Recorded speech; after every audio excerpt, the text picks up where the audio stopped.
सना यूसुफ 29 मई 2007 को पैदा हुई।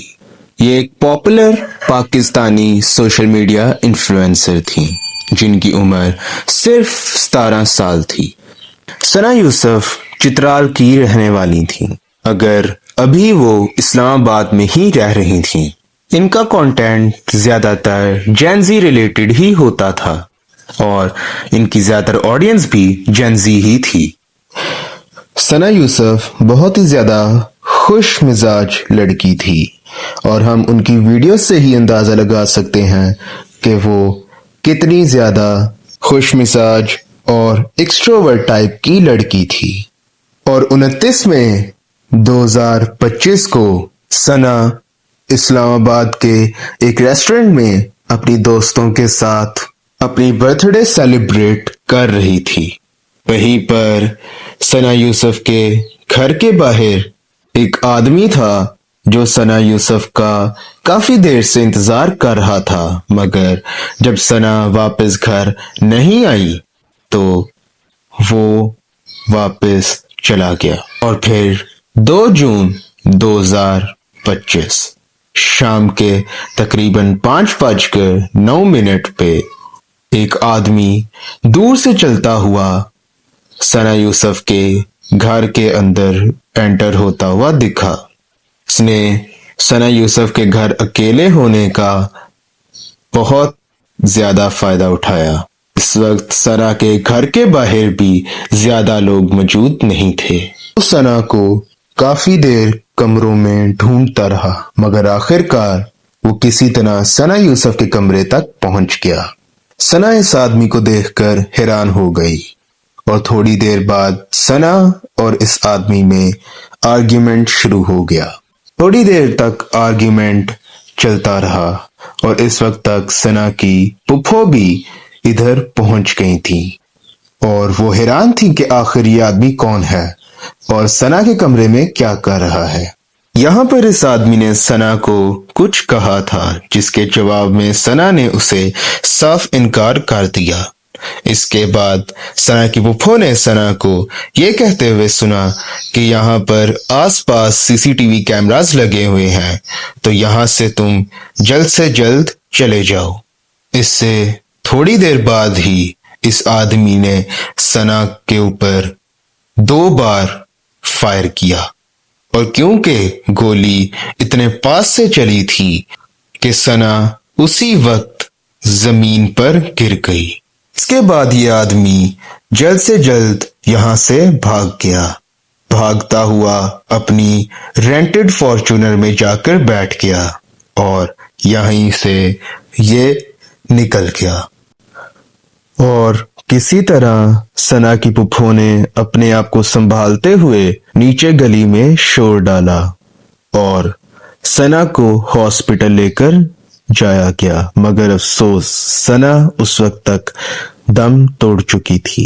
यहाँ पर अब आप लोग सोच रहे होंगे कि जब सना को गोलियां बजी तो उसके आसपास के लोगों ने आखिर उन गोलियों की आवाज क्यों नहीं सुनी। तो यहाँ पर लोगों का यही कहना था कि उन्हें गोलियों की आवाज आई तो थी, मगर वो ऐसे लग रहा था जैसे पटाखे चले हों। 5 बजे बहुत ज़्यादा चीखने की आवाज़ें आई हैं।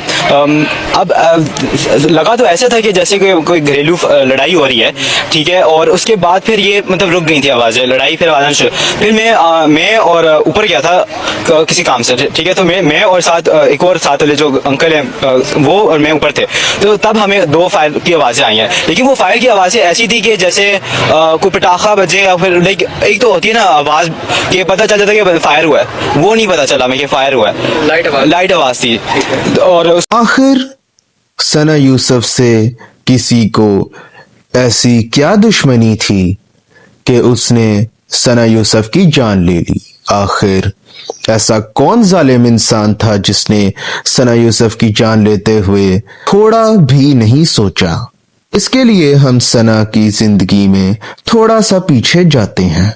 सना यूसुफ थोड़े से टाइम पीरियड में बहुत ज्यादा पॉपुलर सोशल मीडिया इन्फ्लुएंसर बन चुकी थी, जिसकी वजह से उनके बहुत सारे फैंस भी थे। और यहीं पर उनका एक ऐसा फैन था जो उनसे बहुत ज्यादा ऑब्सेस्ड हो चुका था। का नाम था उमर हयात, जिसकी उम्र 21 साल थी। इससे पहले मैं कहानी में थोड़ा आगे जाऊं, उमर हयात को अपने शो ऑफ की जिंदगी बहुत ज्यादा पसंद थी। से तो वो एक मिडिल क्लास फैमिली से उसका ताल्लुक था और उसके फादर एक रिटायर गवर्नमेंट एम्प्लॉय थे। अगर सोशल मीडिया पे वो अपने आप को बहुत ज्यादा अमीर दिखाता था। अक्सर कुछ पॉश इलाकों में जाकर वो लोगों के घरों के सामने और लग्जरी गाड़ियों के सामने जाकर अपनी वीडियोस भी बनाया करता था। यहाँ पर वो कुछ भी नहीं कमाता था और वो जो कुछ था भी वो सिर्फ दिखावा था। वो अक्सर इंस्टाग्राम पर लड़कियों से मिलता और उनके साथ रील्स वगैरह बनाया करता था।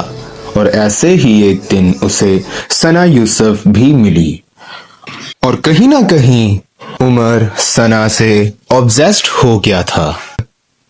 उमर ने सना को काफी बार मैसेजेस किए मगर सना ने हमेशा इसे इनकार ही किया और इसके बाद उमर के अंदर सना के लिए बहुत ज्यादा नफरत पैदा होनी शुरू हो गई। बार बार सना का रिजेक्शन सुनने के बाद उमर बहुत ज्यादा गुस्से में आ गया और अब वो सना को मारने की प्लानिंग करना शुरू हो गया। इसके बाद उमर ने अपने किसी दोस्त से उसकी गन मांगी मगर उसे थोड़ा शक हुआ और उसने उमर को गन देने से मना कर दिया। ठीक है, मुझे ना बता देना अभी तो जो उनकी मेरी फ्लाइट है तो वो मैं सेम डे रिटर्न आ रही शाम का मेरा 1 घंटा उधर। अगर मैंने स्टे किया तो फिर होटल वगैरह से पिक कर लेना, नहीं तो मैं जाते हुए वापस मैं किसी भी लोकेशन पे ना करा दूंगा इस्लामाबाद में। मैं पहले सोचा था गाड़ी में जाने का, अगर मैं अपना फॉर्चूनर से फिर तो मैंने अपना काफी ले आना था, लेकिन भाई ये ना मुझे आना पड़ना है। भाई ये तुझे पता है पॉसिबल नहीं है काफी। इसके बाद उमर ने किसी और जगह से ही गन का इंतजाम कर लिया और एक रेंटेड गाड़ी का भी इंतजाम कर लिया। रेंटेड फॉर्च्यूनर में उसने अपने साथ एक ड्राइवर को भी रखा था। फिर ये सना के घर पहुंच गया और उसके बाद आगे हमें पता है कि आगे क्या हुआ। और यहाँ पर भी जब उमर सना के घर गया था तो वहां पर जाकर इसने सना से दोबारा यही सवाल किया और सना ने इसे फिर से इनकार कर दिया। इस बात पे उमर को इतना ज्यादा गुस्सा आया कि वो अपने सोचने समझने की सलाहियत जैसे खो ही बैठा था। यहीं पर उसने सना पर 2 बार फायर कर दिया, यहाँ से भाग गया। भागते हुए जब ये अपनी गाड़ी में बैठा तो यहाँ पर इसके ड्राइवर को भी इस पर शक हुआ और उसने इससे पूछा कि आखिर उसके साथ क्या हुआ है और उमर ने उसे कहा यहाँ से तुम गाड़ी लेकर निकलो। यहाँ पर अब ड्राइवर के लिए भी बहुत ज्यादा हैरानकुन चीज थी कि एक आदमी जो पहले तो बहुत आराम से गाड़ी के अंदर बैठा हुआ था, आखिर इस इंसान को अब क्या हुआ।